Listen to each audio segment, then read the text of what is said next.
Bonjour et bienvenue pour ce nouveau tutoriel sur Cinema 4D. Alors aujourd'hui, qu'est-ce que l'on va faire? Aujourd'hui, on va continuer un petit peu nos éléments 2D pour le projet de jeu. La dernière fois, on avait fait quoi? On avait fait ce vaisseau-là, si je me trompe pas. Qu'est-ce qu'il nous reste à faire? Alors, il nous reste à faire tout ce qui est projectiles, c'est-à-dire les petites boules d'énergie qui sont envoyées par ces canons et qui serviront en fait de projectiles pour détruire ces trois vaisseaux. Ensuite, il nous faudrait aussi peut-être un ou deux éléments de piège. C'est-à-dire que dans le jeu, le joueur place en fait les canons ici sur la map pour tirer sur ces vaisseaux qui attaquent la base. Et en fait, c'est bien de pouvoir en plus ajouter quelques pièges, c'est-à-dire ajouter un petit élément, un truc tout petit, genre un petit carré plus petit que les canons, là, juste grand comme la base d'un canon, et qui symbolise en fait une zone où, par exemple, il y aura un effet sur les adversaires, c'est-à-dire où, par exemple, les vaisseaux iront moins vite, donc les canons pourront leur tirer dessus plus longtemps, ou alors des zones qui vont infliger des dégâts aux vaisseaux, par exemple, ce genre de choses. Donc il faut ces petits éléments qui vont symboliser en fait les pièges, des sortes de mines un petit peu futuristes que le joueur place en fait sur le terrain du jeu quand il en a la possibilité. Donc qu'est-ce qu'on va faire en premier? J'ai envie de faire d'abord les petits projectiles parce que c'est très rapide à faire. J'espère que la vidéo sera pas très longue aujourd'hui parce que j'ai plein de choses à faire et puis j'ai assez peu de temps à consacrer au tutoriel aujourd'hui. Je vais d'abord faire les petits projectiles, on va en faire un, et puis après on va voir si on duplique simplement le premier pour obtenir les autres, ou si on change peut-être un ou deux éléments. Alors, pour faire un effet de boule d'énergie dans Cinema 4D, le truc le plus simple, que j'ai déjà utilisé dans d'autres tutoriels, que j'ai déjà montré plusieurs fois, c'est d'utiliser une lumière avec un effet de lueur. C'est vraiment le truc que je trouve le plus pratique, le plus efficace pour ce genre de choses.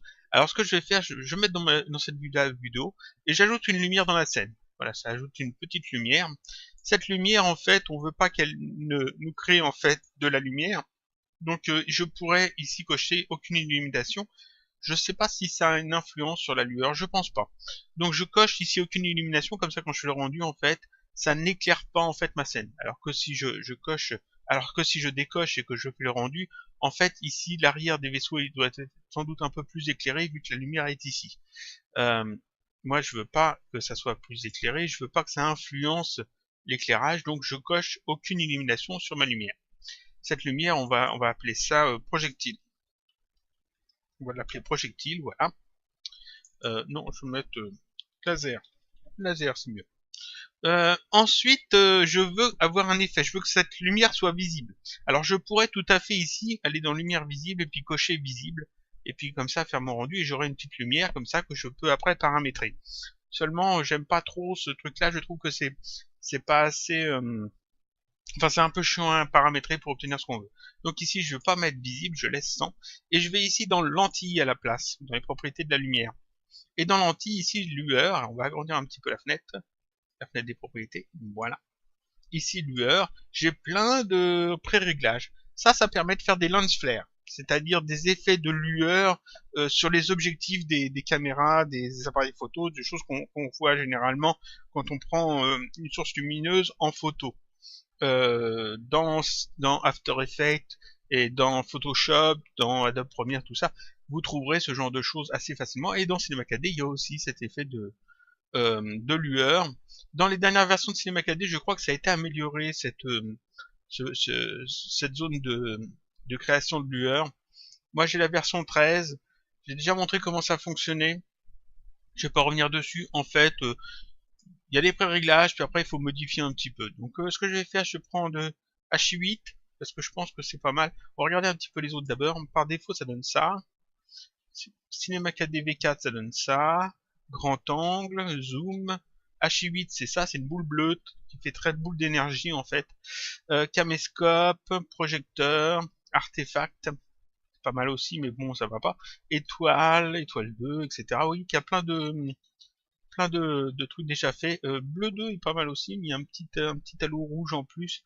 Mais bon, moi je veux quelque chose de vraiment basique, je vais prendre H8. Ça fait une grosse boule bleue. Et quand je fais mon rendu ici, j'ai une grosse boule bleue. Mais là, elle est vraiment énorme cette boule. C'est pas ce qu'on veut. Donc déjà ici, je vais cocher mise à l'échelle de la lueur avec la distance. Je coche ça. Quand je fais mon rendu ici, j'ai déjà un truc beaucoup plus petit parce qu'en fait, la caméra est très loin de la lumière. Vu que j'ai tout réduit en fait ici pour faire à peu près la taille de la vue de rendu. Donc ça fait un truc déjà un petit peu mieux. Mais ça reste encore comme très massif. Dans cette vue-là, on peut voir, tac, ça fait un truc quand même assez... Alors, ça s'affiche en fait après le rendu, hein, c'est un effet de post-production. Ça fait assez massif. Je veux que ce soit quand même plus léger. Donc ici, dans les propriétés, j'ai paramètres modifiés et je clique sur modifier. J'obtiens ceci, voilà. Et comme j'ai dit dans une nouvelle version de CinemaCAD, je crois que ça a un peu changé. Et on peut modifier en fait les paramètres pour obtenir en fait le truc qu'on veut. J'aurais tout à fait pu faire ce genre de choses dans un autre logiciel. Là, je le fais dans CinemaCAD parce que j'ai CinemaCAD d'ouvert, parce qu'on a tout fait dans CinemaCAD. Mais si vous avez After Effects, si vous utilisez GIMP, si vous utilisez Krita, n'importe quoi, vous pouvez obtenir ce genre de choses en utilisant les outils basiques. Hein. C'est simplement une couleur très claire avec un effet de flou autour coloré. C'est tout. Donc ici, on va diminuer la taille. Ici, je vais mettre, si je mets 10, voilà, 10, même moins encore, on va mettre 8. Après élément 2, ici je vais mettre 4. Voilà, ça fait un truc plus petit. Élément 3, ici je vais carrément mettre 20. Tac. Élément 4, il n'y en a pas. Élément 5, il n'y en a pas. Donc je reviens sur l'élément 1. Ici les anneaux. Les anneaux, c'est tous les petits trucs qu'il y a autour. Là on les voit moins parce que j'ai tout réduit. Ici j'en veux pas, c'est les faisceaux. Ici donc élément 1, je vais mettre inactif. J'ai choisi élément 2, je mets inactif, je veux pas de faisceau. Élément 3, je vérifie s'il y en a, il n'y en a pas. Le 4 non plus, et le 5 non plus. Donc là, j'ai pas de faisceau, je peux me faire valider, et on va voir ce que ça donne. Je lance le rendu. Tac, oh, c'est beaucoup trop petit. Là, j'ai vraiment tout réduit, vraiment de trop. On va donc agrandir ça.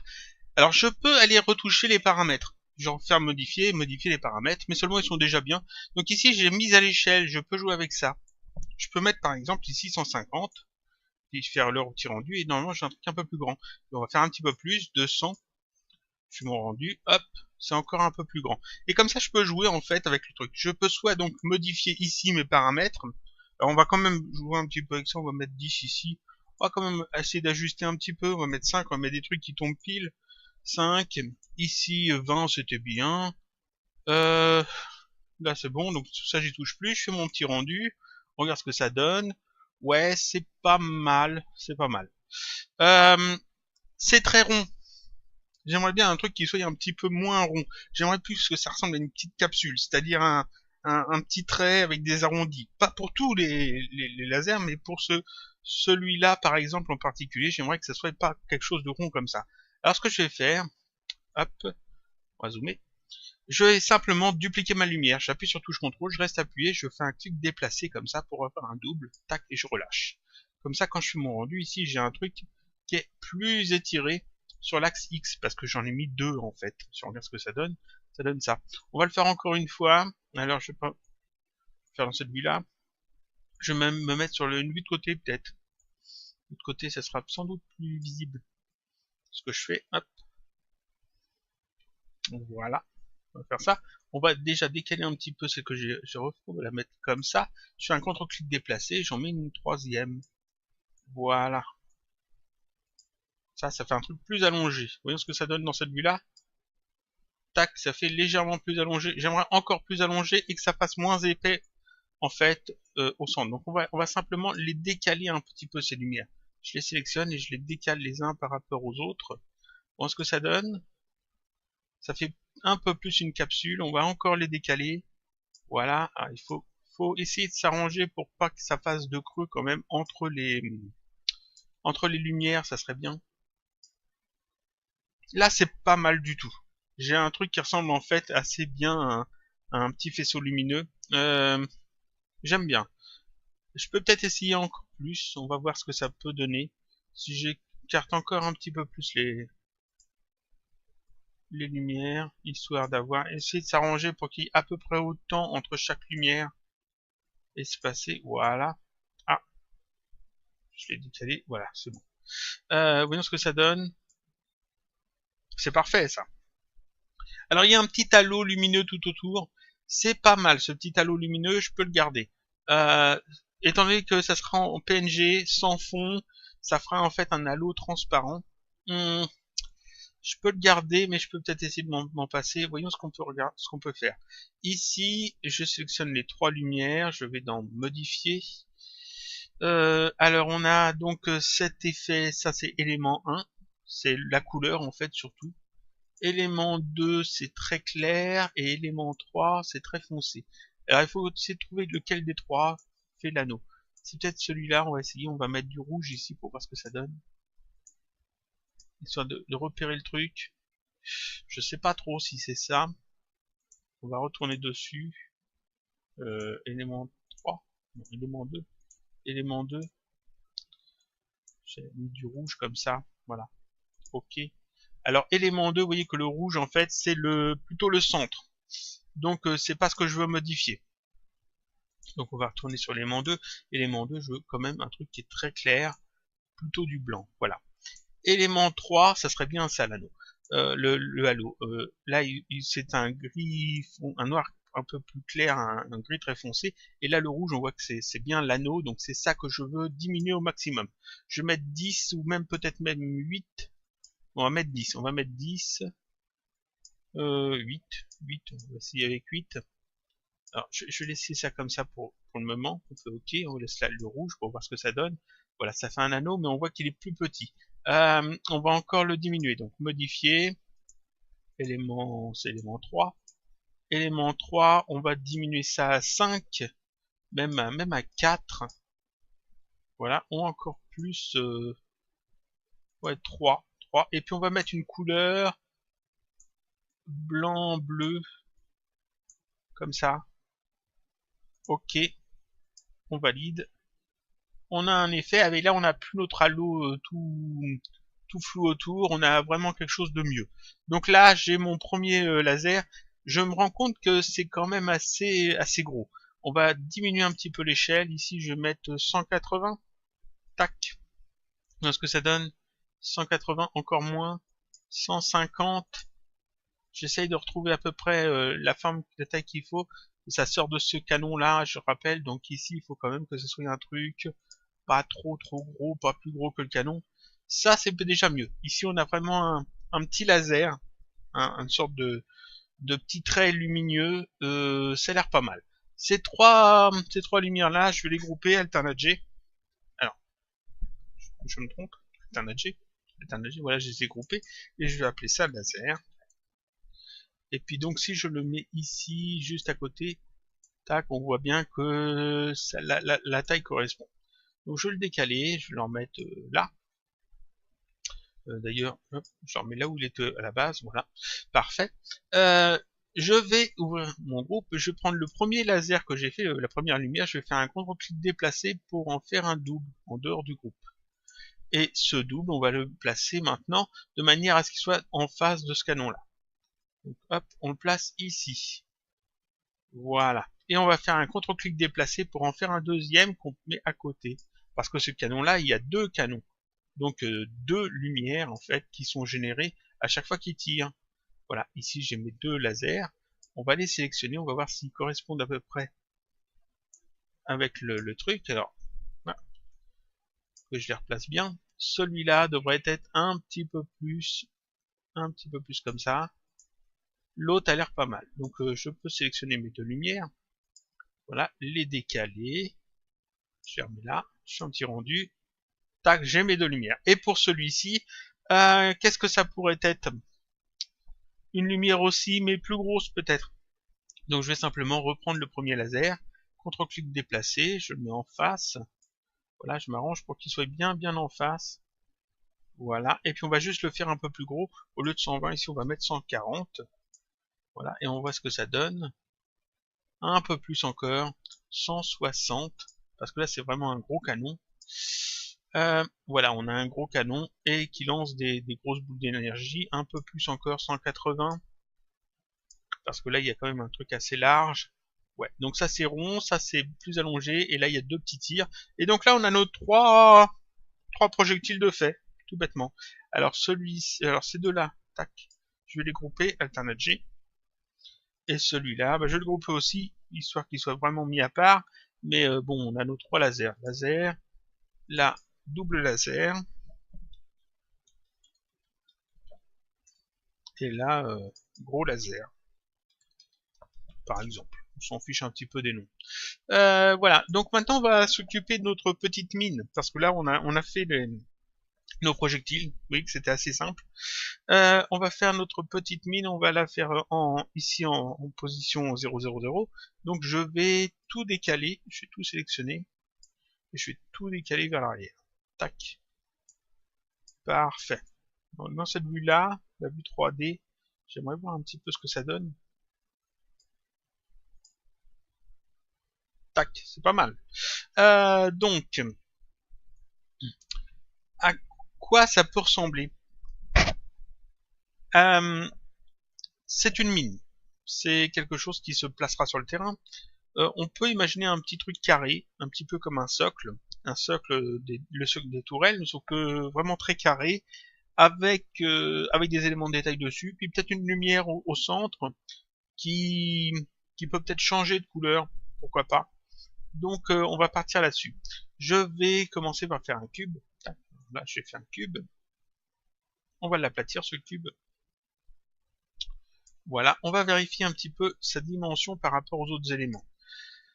La taille me semble plutôt bonne. Peut-être un tout petit peu plus grand, histoire de coller un peu plus avec la dimension des socles des tourelles. Parce qu'il faut quand même que ça soit visible dans le jeu. Et puis comme on va rajouter du détail, il faut vraiment quand même qu'on ait un petit peu plus de place. Donc ici, je prends l'outil de mise à l'échelle, je suis en mode modèle, je fais un clic déplacé, puis on va l'agrandir un petit peu, à peu près comme ça. Donc ce que ça peut donner, un peu plus petit peut-être, un peu plus petit, c'est vraiment au pif que je fais ça. Donc, alors, je reprends le cube, voilà. On va essayer de prendre un truc ce que je peux faire, voilà. Ici, je vais m'arranger pour que ça tombe pile, je vais mettre 330, et ici 330. Voilà, et ici, on va mettre 60. Tac, tac, ça donne ça. C'est pas mal. Je vais rendre ça éditable avec la touche C ou cette icône, tac, pour pouvoir travailler dessus. Et puis maintenant, on va simplement donner une forme à tout ça. Alors, d'abord, on peut essayer de de faire un élément qui ressort un petit peu. Donc, sur le dessus. Donc, je vais passer en mode modèle, je vais sélectionner en mode polygone, je vais sélectionner le polygone du dessus. J'appuie sur la touche I pour prendre l'extrusion interne. Touche I, extrusion interne. Je fais un clic déplacé pour réduire un petit peu l'extrusion, voilà, pour réduire en fait le polygone que je crée.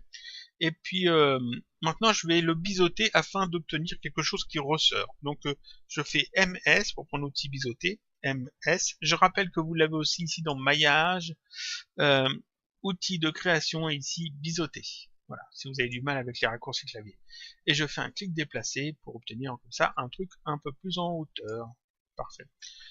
Ici on voit que j'ai des effets d'ombre qui s'ajoutent parce qu'en fait il y a le lissage et comme on travaille en low poly, le lissage ici va plus nous embêter qu'autre chose. Donc c'est ce petit tag ici, les deux petites boules, je la sélectionne et je fais supprime pour la retirer. Comme ça je n'ai plus ces effets d'ombre, ça me simplifie un peu les choses. Je vais prendre l'outil de mise à l'échelle et je vais réduire encore un petit peu ce polygone sans le rebiseauter mais simplement faire un clic déplacé pour le réduire comme ça, puis le rabaisser peut-être un petit peu. On va l'ajuster en fait. Voilà, parfait. Vue de haut, ça donne ça. Ouais. Ensuite, ici, on va peut-être abaisser aussi un petit peu le contour. Donc, je prends ici le mode arrête. Je fais UL pour prendre le UL pour prendre en fait la sélection par contour. On l'a aussi ici. Sélection par boucle. Pas par contour c'est l'autre. Par boucle. Voilà. Et je sélectionne cette boucle-là. et je vais simplement, avec l'outil de déplacement, la rabaisser un petit peu, cette boucle, comme ça, histoire de donner une petite forme un petit peu de pyramide sans trop que ça se voie. Voilà, un truc un peu plus encore, un peu plus bas, comme ça, tac. Ce que ça peut donner, ouais, c'est pas mal, on a une forme qui est intéressante. Je vais rajouter en fait des éléments, donc je vais rajouter comme élément, alors on va reprendre le mode modèle, on va rajouter, tac, un cube, et puis on va déformer ce cube, on va l'aplatir de beaucoup. Voilà, on va le rendre beaucoup plus fin, le décaler comme ça, alors encore plus fin, voilà, plus large, un truc comme ça. On va s'arranger pour qu'il soit au niveau du sol, et puis on va mettre l'autre cube ici aussi au niveau du sol, histoire d'être sûr que tout se goupille bien. Alors ce nouveau cube, il faut qu'il soit un peu plus haut. Voilà. Tac. On va le rendre éditable, ce nouveau cube, contre la touche C ou cette icône, et puis on va modifier ensuite. Alors, avec soit le mode point, soit le mode arrête, hein, vous sélectionnez ce que vous préférez travailler. Ici, je vais sélectionner cette arrête-là. Tac, et je vais la rabaisser. Comme ça. Je vais retirer aussi le tag de lissage qui est ici, pour pas qu'il me gêne. Voilà. Je vais... Alors là, j'ai le cube, ici, j'ai ce nouveau élément. Je vais passer... Alors, je vais aller dans cette vue. Je crois que cette vue-là est intéressante, oui. On va zoomer dessus. Voilà. Dans cette vue-là, ce que je veux en fait, c'est sélectionner maintenant les points qui sont là. On va passer en mode point. Je vais prendre l'outil rectangle de sélection. Je vais décocher limiter aux éléments visibles. Ça l'est déjà, c'est parfait. Et je vais sélectionner tous ces points-là. Ce qui fait que là, ça m'a sélectionné les 4 points qui sont à l'intérieur là que je ne vois pas. Et ces points, je peux maintenant les déplacer comme ça, comme je le souhaite. On va s'arranger pour les placer comme ça. Voilà. Là, ça a l'air pas mal. Donc, sur la vue de haut, voyons ce que ça donne. Ça donne ça, ouais.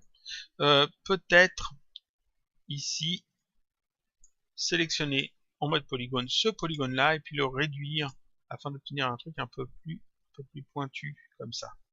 Voyons ce que ça peut donner comme ça. C'est un petit peu mieux. Maintenant, ça j'en veux aussi de l'autre côté, sur tous les côtés en fait. Donc je vais simplement, on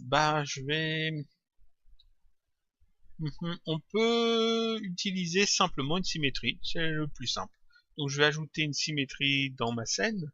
Je mets ce cube ici dans la symétrie, tac, comme ça j'obtiens le deuxième. Cette symétrie, j'en fais un double en appuyant sur la touche CTRL, je clique dessus, je déplace et je relâche, ça m'en fait un double. Et ce double, on va le faire tourner comme ça de 90 degrés. J'appuie sur la touche majuscule pour tourner de 10 en 10, enfin d'unité fixe en unité fixe. Ça se paramètre après dans les préférences de projet, si je me trompe pas. Donc là, voilà, j'ai ma mine qui prend un petit peu forme. Voyons ce que ça donne vue de haut. Ouais, c'est pas mal. Il faut un petit peu de lumière sur le dessus ici, donc on mettra une petite loupiote peut-être. Mais donc il faut peut-être que je prépare ça. Je vais reprendre le premier cube en mode polygone. Je vais sélectionner ce polygone-là. Touche I pour faire une extrusion interne. Je fais un clic déplacé comme ça. Hop, faire un petit rebord. Et touche D pour faire une extrusion classique. Extrusion. Je fais un clic déplacé, alors là je peux faire ressortir ou au contraire faire rentrer. Là je veux le faire rentrer. Comme ça. Tac, je désélectionne tout. Là on va voir ce que ça donne. Ah, tac. Ça donne ça. Ouais. Et quand je vais mettre ma petite lumière dessus, j'espère que ça va se voir assez. On va peut-être d'ailleurs déjà mettre les textures, parce que c'est un truc assez basique. Donc je vais créer une nouvelle texture, double-clic dans la zone des textures, ça me crée une nouvelle texture, un nouveau matériau. Je vais sélectionner ce petit... d'abord tout l'élément, on va tout regrouper d'ailleurs. Les deux symétries, le cube, alternate G, et puis je vais appeler ça mine. Tac. Et je mets ma texture dessus. Paf. Les appareils gentils, je les ai fait en blanc et en orange. Donc je vais reprendre à peu près les mêmes couleurs, je pense. Donc si je reprends les vaisseaux, non, voilà, les tourelles, c'est cette texture là, bah, c'est celle qui est dessous là, donc je vais reprendre la même en fait. Donc prendre le matériau que je viens de créer, je vais le retirer et je vais reprendre celui-là, matériau 1, que j'aurais dû nommer, hein, j'aurais dû nommer mes matériaux, je l'ai pas fait, c'est pas une bonne chose. Et donc la nouvelle matière que j'ai créée, je vais l'éditer, je vais retirer la spécularité, je vais retirer la couleur, je vais mettre juste de la luminescence, et je vais lui mettre une couleur qui symbolise le danger, donc ici ça va être du rouge. Voilà. On va zoomer dessus, on va sélectionner sur le cube ici, en mode polygone, sélectionner ce polygone là, et mettre cette texture dessus. Tac. Voilà. On va voir ce que ça donne dans cette vue-là. Ouais. Euh, ouais. En plus, il faut que je remette en fait ma texture blanche sur le cube, la mettre avant les autres. Voilà. Histoire que ça reste en blanc. Voyons ce que ça donne. Oui, ça passe. Ça passe. Il faudrait un truc en plus. Il manque quelque chose. Ce que je peux faire, on va essayer de rajouter une autre primitive. Je vais mettre un tore peut-être. Ouais, ça va être pas mal un tore. Je rajoute un tore qu'on va faire tout fin. 50. Ah non, c'est pas ça qu'il faut modifier. C'est rayon du tuyau. Donc on va mettre 10. 10. Ouais, encore moins. 8. On va le mettre un peu plus en hauteur. Voilà. Un peu plus grand ici, 220. Alors, moins en hauteur finalement. Comme ça. Encore plus grand, 250. Ça peut peut-être le faire. Voyons ce que ça donne. Ouais, si je mets une texture dessus sur ce tore, du blanc, tac, ça peut... Ouais. On va sélectionner le tore, on va aller dans découpe, on va cocher découpe, ce qui permet en fait d'en retirer une portion. Et je vais retirer en fait une portion, juste une partie comme ça peut-être, juste un quart, ça donnerait ça. Ou alors je mets 90, comme ça j'en garde qu'un quart, et puis j'en fais un double. Ouais, on essaye, on teste des trucs. J'en fais un double que je vais faire tourner de 90 degrés, de 180 degrés. Tac, voir ce que ça donne. Ouais, ça a un style. C'est un style, c'est pas exceptionnel, mais c'est un style. On pourrait garder ça. Ou je les retire. Tac, ça te donne un style, mais même sans, j'ai l'impression que ça fait un peu basique. Euh, Elle est peut-être un peu grande cette mine, mais c'est quand même un élément de gameplay assez important. Donc il faut que ce soit quand même visible. Je vais peut-être essayer de la réduire en dimension. Avec la mise à l'échelle. Tac. Voyons ce que ça donne. Ouais, non, ça passe. Ça passe. Franchement, ça passe. Je la laisse en blanc avec juste le truc rouge. Ouais. Et puis, on voudrait peut-être que avoir peut-être un deuxième effet, une deuxième couleur. Là, j'ai un petit machin rouge qui indique en fait qu'elle est active. Je vais la dupliquer cette mine, on va la déplacer comme ça, et je vais faire une deuxième lumière. Donc, je vais dupliquer cette texture. Voilà. Et le double de la texture, alors c'est laquelle des deux qui va être utilisée, je vais les réappliquer proprement, histoire d'être bien. Celle-là, on va bien la mettre ici, tac, et cette texture-là, on va la mettre sur le deuxième, tac. Et la deuxième texture, on va mettre une couleur plus neutre, bah on va mettre du orange. J'aurais pu mettre du vert, mais ça fait trop évident que ça c'est truc ah, du orange, non ça passe pas. C'est trop proche du rouge. Donc si je mets du vert, ça donne quoi? Ouais. On va garder ça comme ça. Peut-être un vert moins fluo. Ouais, mais c'est comme même un vert lumineux vu que c'est dans la luminescence. Non, c'est bien. Voilà. Donc ici, on a deux petites mines. On a fait les petits lasers.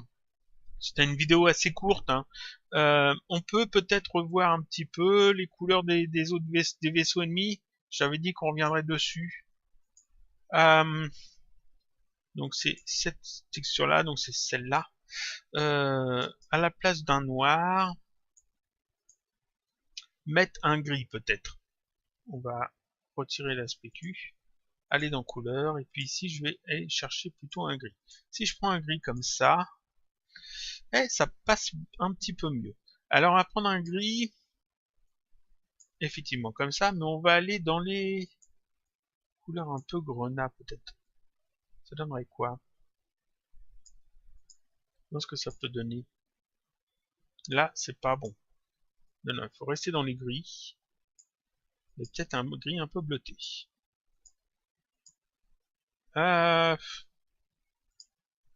Ouais, plus comme ça.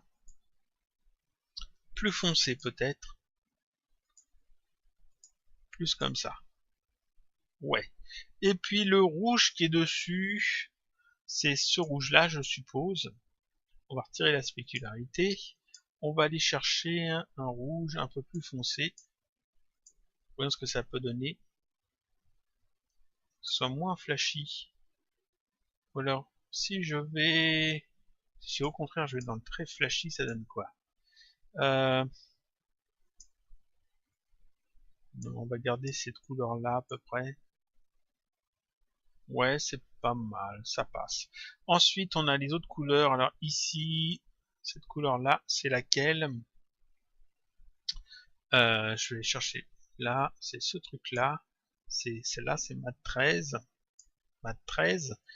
On va jouer un petit peu aussi avec les tons. Retirer la spécularité qui ne sert pas, c'est du low poly. Et c'est que des formes qui sont pas arrondies. Donc ici, ça me sera moins utile. Voyons ce qu'on a. Ouais. Si je vais au contraire de la couleur très foncée comme ça, ici c'est un peu, ça ressort trop. Donc plus comme ça. Là, ça me plaît déjà un petit peu mieux. Ouais. Et dans la vue 3D, ça donne quoi? Alors dans la vue 3D, tac, c'est pas mal. C'est pas mal, ça passe. Donc ici, en fait, on a fini pour cette partie, je pense. Je peux fermer ça. Je vais faire mon petit rendu comme ça. Tac. Il y aura juste à faire un rendu final pour l'image. Je ferai pas de vidéo pour ça. Hein. C'est juste ici régler les paramètres. Alors l'occlusion ambiante, l'émission globale, les effets de lentilles qui sont essentiels vu que ici on utilise les lentilles. Ensuite, on choisit où l'enregistrer, etc. La dimension. Donc, il faut voir un petit peu avec la taille en fait des éléments dans le jeu. Donc, ça sera sans doute un truc comme ça, vu que c'est du 1280 par 1280 par 720. Donc, ça sera un truc plus comme ça, je pense. Mais dans le jeu, ça sera assez gros comme ça, je suppose. Donc il faudra juste que je m'arrange pour que les dimensions soient bonnes. Et donc une fois qu'on aura fait le rendu, il faudra que je, avec un logiciel de dessin comme GIMP par exemple, GIMP ou Krita ou même Inkscape, mais je pense que GIMP est plus intéressant ici, de découper en fait les éléments, vu que ça sera un rendu sans fond, donc ils seront sur fond transparent, découper chaque élément pour avoir en fait chaque élément bien séparé. Ça je le ferai hors caméra, enfin hors vidéo, pour donner en fait les fichiers rendus, séparer bien à la bonne dimension dans les fichiers du projet du jeu sur le bloc secondaire. Donc ici j'ai fini pour ce tutoriel, j'espère que c'était assez intéressant quand même si c'était très basique, très simple. On a juste revu un petit peu les effets de lumière, on a fait deux petites mines toutes basiques, toutes simples, mais bon ça suffit. Et donc c'est vraiment les effets de lueur ici qu'on a revus, et puis voilà. Donc ça fait une petite vidéo, tutoriel, assez basique, assez simple. Je pense pas qu'il y ait autre chose à faire là-dessus. Il faudra maintenant voir pour le le terrain du jeu, le terrain où les vaisseaux se déplacent, où on place les tourelles, etc. Donc tout le décor en fait. Je sais pas si encore si je le fais en vectoriel dans Inkscape, si je le fais en dessin dans GIMP ou dans Krita, ou si je le fais en 3D avec Cinema 4D. Si je le fais en 3D avec Cinema 4D, je ferai une vidéo forcément. Sinon ça sera sur la chaîne secondaire. Mais ça pourrait être intéressant de faire un truc. Hop, alors je vais regarder rapidement. Faire un terrain par exemple qui soit assez grand. Hop, comme ça. Ah, j'y arrive. Un truc comme ça, très très grand, mais vraiment la taille du terrain. Mettre ici beaucoup de segments. Alors plus que ça encore. Voilà. Quoique non, peut-être pas plus. 200 par 200. Si genre, c'était que ça donnait quoi 100 par 100 en fait. Bon, à 100 par 100, ça, finalement c'était bon. Il faut juste arranger ça comme ça. Ensuite, le terrain, alors, tac, retirer le tag ici. Jouer un petit peu avec tous les réglages. Alors, celui-là, c'est pas celui, c'est pas celui que j'oublie voilà, le truc. Échelle. Ouais, modifier ça comme ça sera plus rapide. Un truc comme ça. On va jouer un petit peu avec le seed. Là, j'essaye un truc un peu au pif. Même moins finalement. Tac. Un truc plus, moins encore. 20 par 20. 20 par 20. Qu'est-ce que ça donne?